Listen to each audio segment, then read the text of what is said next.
धर्म सहित दुनिया के हर धर्म में भगवान की मौजूदगी का जिक्र मिलता है। हालांकि हर धर्म में भगवान का रूप, रंग, आकार और नाम अलग है। इतना ही नहीं, प्रत्येक धर्म में भगवान को एक खास पहचान के साथ चिन्हित किया गया है। जैसे हिंदू धर्म में भगवान श्री राम धनुष के साथ रहते हैं, तो ईसाई धर्म जीसस को क्रॉस पर लटके हुए देखा जाता है। इतना ही नहीं, साइंस से परे इंसान और समस्त ब्रह्मांड की रचना के लिए भी भगवान को जिम्मेदार माना जाता है। लेकिन क्या आपने कभी सोचा है कि अगर भगवान ने ब्रह्मांड की रचना की है तो भगवान की रचना किसने की? यही ऐसा प्रश्न है जिसके जवाब में कई तर्क दिए जा सकते हैं, लेकिन सच्चाई आपकी और हमारी समझ से कुछ अलग ही है। तो यह समझते हैं कि भगवान के अस्तित्व को सिर्फ ना धार्मिक रूप से बल्कि साइंस की नज़र से भी, और जानते हैं कि भगवान और ईश्वर के बीच अच्छा अंतर है। दोस्तों, रॉयल जानकारी में आपका स्वागत है। तो चलिए शुरू करते हैं। क्या एक है ईश्वर और भगवान? इस दुनिया में ईश्वर की शक्ति पर विश्वास करने वालों की संख्या करोड़ों में है। वही कुछ लोग ऐसे भी हैं जो ईश्वर के अस्तित्व को नकारते हैं। साइंस पर यकीन करने वाले वैज्ञानिकों ने भी आज तक ईश्वर के अस्तित्व को इनकार नहीं किया है, बल्कि उनको मानना है कि हर चीज के निर्माण के पीछे कोई न कोई जिम्मेदार होता है। ऐसे में हम जो पूजा करते हैं या मूर्ति स्वरूप में अपने ईश्वर की कल्पना करते हैं, क्या सत्य वही है या फिर कुछ और? आप में से ज्यादातर लोग बचपन से ही घर में अलग अलग देवी देवताओं की पूजा पाठ करते होंगे और आज उनके इस स्वरूप को आपको आंख बंद करके यकीन भी होगा। लेकिन क्या आपने कभी सोचा है कि ईश्वर को यह मूर्ति रूप प्रदान करने वाला कौन है? यह सच कि ईश्वर ऐसा ही दिखता है जैसे हमें वेद, पुराण और धार्मिक ग्रंथों में बताया जाता है? इस सवाल का जवाब जानने से पहले हमें यह समझना होगा कि आखिर ईश्वर क्या है और ईश्वर और भगवान के बीच क्या समानता है। अगर शब्दकोश में ढूंढने जाएंगे तो ईश्वर और भगवान दोनों का अर्थ एक ही मिलेगा। वहीं व्याकरण यानी कि ग्रामर में ईश्वर और भगवान एक दूसरे के पर्यायवाची हैं। दुनिया के तमाम धार्मिक ग्रंथों में भगवान के अनेकों रूप का वर्णन मिलता है, जिन्हें ऋषि मुनियों द्वारा अपने काल में देखा और समझा गया था। रामायण के रचयिता महर्षि वाल्मीकि थे, जिन्होंने समाज को श्री राम के स्वरूप से अवगत करवाया। इसी रामायण को पढ़ने के बाद लोगों के बीच में श्री राम भगवान के स्वरूप बनते चले गए। इन्होंने माँ सीता से विवाह किया, लंकापति रावण का वध किया और अयोध्या के राजा बने।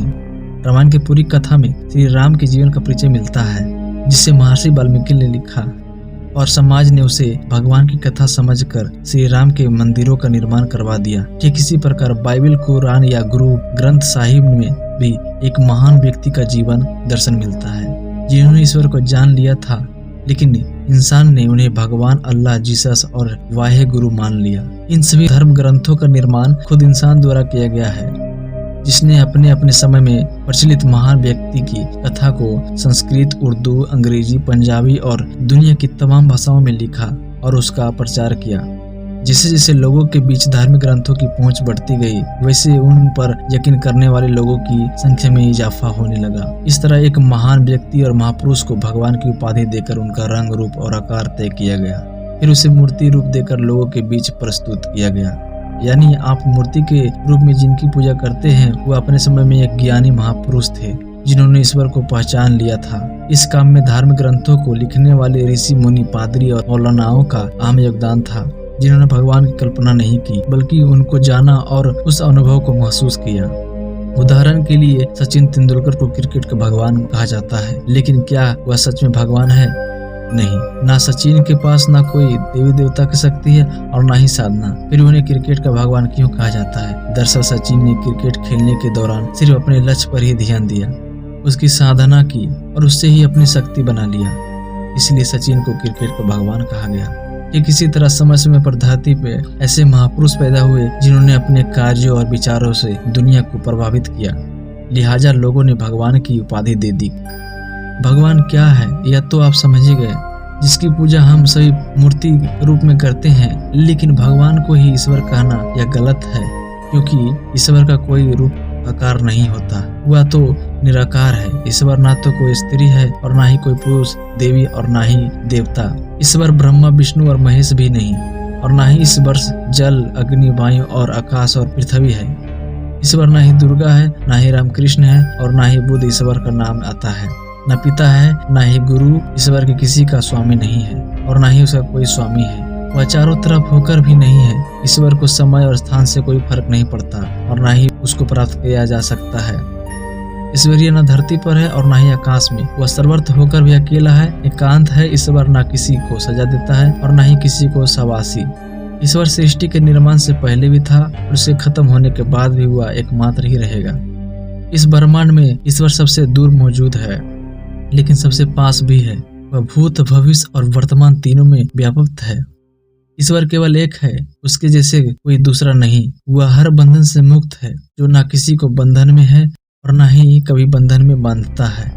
ईश्वर निराकार, निर्विकार और निर्विकल्प है, यानी ईश्वर की ना तो कल्पना की जा सकती है और ना ही उसे आकार दिया जा सकता है और ना ही उसे मूर्ति रूप में बनाया जा सकता है। ईश्वर अजन्मा है, जिसमें ना तो कभी जन्म लिया है और ना ही कभी उसकी मृत्यु होगी। ईश्वर स्वस्थ चित्र और अनंत स्वरूप है। सत का अर्थ है जिसका कोई प्रारंभ और अंत ना हो। चित का अर्थ है जो कभी बदलता या समाप्त ना हो। और आनंद का अर्थ है संसार में आनंद की उत्पत्ति के लिए हो। ईश्वर मन और प्रकाश की गति से भी तेज चलता है, लेकिन स्थिर भी है। ईश्वर समस्त संसार में परिपूर्ण है, लेकिन इस पृथ्वी से बाहर भी मौजूद है। ईश्वर के अलावा जिस किसी ने भी धरती पर जन्म लिया, वह मृत्यु को प्राप्त हो गए। वह ईश्वर नहीं बल्कि भगवान है, क्योंकि ईश्वर ना तो कभी जन्म लेता है और ना ही कभी मृत्यु को प्राप्त होता है। ईश्वर को क्यों नहीं खोज पाया साइंस अब तक, तो आप समझ ही गए होंगे कि ईश्वर का कोई आकार, रंग, रूप या शरीर नहीं। ऐसे में साइंस की नज़र से देखा जाए तो ईश्वर को कभी खोज ही नहीं सकता। साइंस एक तरह का पदार्थ विज्ञान है, यानी साइंस उस चीज का यकीन करता है जो पदार्थ के रूप में उपस्थित हो। लेकिन ईश्वर तो निराकार है, जिसका कोई आकार नहीं, इसलिए उसे बनाने वाले भी कोई नहीं है। वह भी लय है, जबकि साइंस की नज़र में हर चीज के निर्माण के पीछे कोई क्रिया होती है, यानी कर्ता के बिना क्रिया असंभव है। यही वजह है कि पदार्थ विज्ञान आज तक ईश्वर के अस्तित्व पर कोई तर्क नहीं दे पाया, क्योंकि ईश्वर ना तो करता है और ना ही क्रिया। वह तो बस समस्त ब्रह्मांड में समाया हुआ है।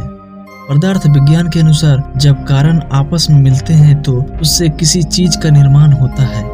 जिस वस्तु के निर्माण में सहयोग होगा, उसमें कभी न कभी वियोग भी होगा, यानी जो चीज कणों की मदद से मिलकर बनी है वह कभी न कभी खत्म हो जाएगी।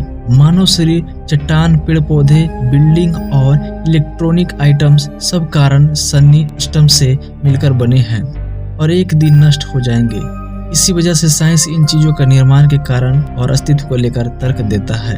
लेकिन ईश्वर कोई कणरूपी वस्तु नहीं है जिस पर साइंस रिसर्च करे और उसकी अपने तर्क दे सके। साइंस की माने तो ऊर्जा और पदार्थ कभी बंद नहीं है, बल्कि एक व्यवस्था है जो दूसरी अवस्था में तब्दील होते रहते हैं, यानी कि ऊर्जा को कभी खत्म नहीं किया जा सकता है और न ही कभी खत्म होती है। ऐसे में सवाल खड़ा होता है कि ऊर्जा और पदार्थों को किसने बनाया, क्योंकि उसके निर्माण के पीछे मूल कारण साइंस आज भी तलाश नहीं कर पाया है। ठीक इसी प्रकार साइंस के पास ईश्वर को किसने बनाया, इस प्रकार का सवाल भी कोई जवाब नहीं है। ऊर्जा और पदार्थ की तरह ही ईश्वर अनादि है, जो जन्म और मृत्यु के बंधन से मुक्त है। जो दिखाई नहीं देता उस पर यकीन क्यों करें। दुनिया भर के कई ऐसे लोग हैं जो ईश्वर की मौजूदगी पर यकीन नहीं करते, क्योंकि उनका मानना है कि ईश्वर दिखाई नहीं देता। फिर उस पर यकीन कैसे किया जाए। इस तरह का विचार रखने वालों को आज की विचार की भाषा में नास्तिक यानी नॉर्थ ईस्ट कहा जाता है, जो उसी चीज पर यकीन करता है जिससे वह देखता है। लेकिन कुछ चीजें आंखों से दिखाई नहीं देती, लेकिन उसका मतलब यह नहीं है कि उसका अस्तित्व है ही नहीं। इंसान के पास आंखें हैं जिसकी मदद से वह पूरी दुनिया देखता है, लेकिन उनकी आंखें को इंसान बिनासी यानी कि गिलास की मदद से कभी नहीं देख सकता। समुद्र में बारिश की बूंदों को गिरने से बनाने वाले बिंदुओं को नहीं देखा जा सकता। दिन के समय में आसमान में तारे होते हैं, लेकिन सूरज के प्रकाश में उन्हें भी नहीं देखा जा सकता। बेहद बारीकी सूक्ष्म जीवों को भी हम नहीं देख सकते। हवा को भी नहीं देखा जा सकता। दूध में मक्खन होता है, लेकिन वह दिखाई नहीं देता। कहने का मतलब सिर्फ इतना है कि जरूरी नहीं है कि जो चीज हमें आंखों से दिखाई ना दे उसका कोई अस्तित्व ना हो। सब नजरिए और विश्वास का खेल है कि अगर आप किसी चीज को देखकर उसका अस्तित्व और विश्वास करते हैं तो यकीनन आप उस चीज को जानते या पहचानते हैं।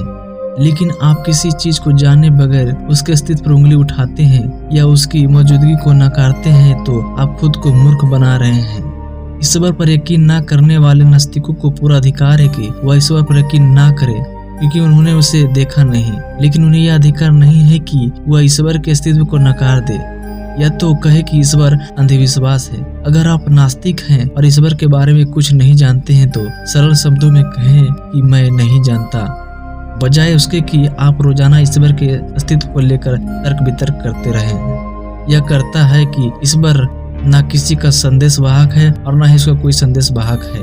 इसलिए उसको समझने के लिए इंसान अंतरात्मा से चिंतन करने की जरूरत होगी। लेकिन देवी देवताओं और तमाम धर्मों के भगवान के संदेश वाहक हुआ करते थे। धार्मिक ग्रंथ लिखने वाले ऋषि मुनि पादरी और मौलवी ने भगवान के उन्हीं संदेश वाहकों के वचन सुनने और उसकी प्रस्तुति तैयार करने की, जिन वेद, बाइबिल और कुरान शरीफ कहा जाता है। इन धर्म ग्रंथों में आपको भगवान के आदेश, संदेश और आज्ञा मिलेगी, जबकि ईश्वर किसी को भी वचन, आदेश या आज्ञा नहीं देता।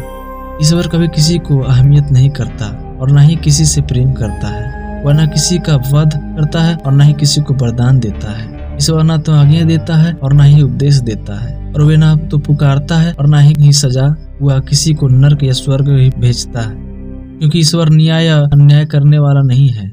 वह हर जगह मौजूद होकर भी अदृश्य है, अकल्प है। ईश्वर न तो सृष्टि का रचयिता है और न ही उसका ख्याल रखने वाला, लेकिन उसके होने से यह ब्रह्मांड, सूर्य, तारे, पृथ्वी और अक्षत आदि काबू में रहते हैं। ईश्वर एक शक्ति है, भगवान व्यक्ति विशेष है जिसने ईश्वर को जान लिया है। ईश्वर असीम है, अनंत है, जबकि भगवान सीमित और शरीर और आयु में होते हैं। इसलिए उनके जन्म जयंती, निर्माण जयंती मनाई जाती है। ईश्वर उनकी होने से ये सब कुछ है, लेकिन भगवान इंसान के पालक नहीं है, बल्कि वह हमारे मार्गदर्शक हैं, जो मनुष्य की आत्मा में ईश्वर की अनुभूति का मार्ग बताते हैं। ईश्वर को हम सोठ कहते हैं, जबकि भगवान को लॉर्ड कहते हैं। अब तो आप समझ ही गए होंगे कि ईश्वर क्या है और उसे किसने बनवाया है। लेकिन अगर फिर भी आपके मन में ईश्वर के निर्माण को लेकर सवाल चल रहे हैं तो उन सवालों का जवाब तलाश अपनी से पहले यह जानने की कोशिश करें कि ऊर्जा और पदार्थ को किसने बनवाया, क्योंकि साइंस का यह सवाल आपके दिमाग के बंद ताले को खोल देगा। दोस्तों, इस वीडियो का मकसद किसी का धार्मिक भावना को ठेस पहुंचाना नहीं है। इसे एक ज्ञानवर्धक वीडियो मानकर देखें और इसे आगे शेयर करें। अगर वीडियो आपको पसंद आया तो वीडियो को लाइक करें, और अगर ना पसंद आए तो वीडियो को डिसलाइक कर सकते हैं। और आपके दिमाग में कुछ चल रहा है तो कमेंट करें।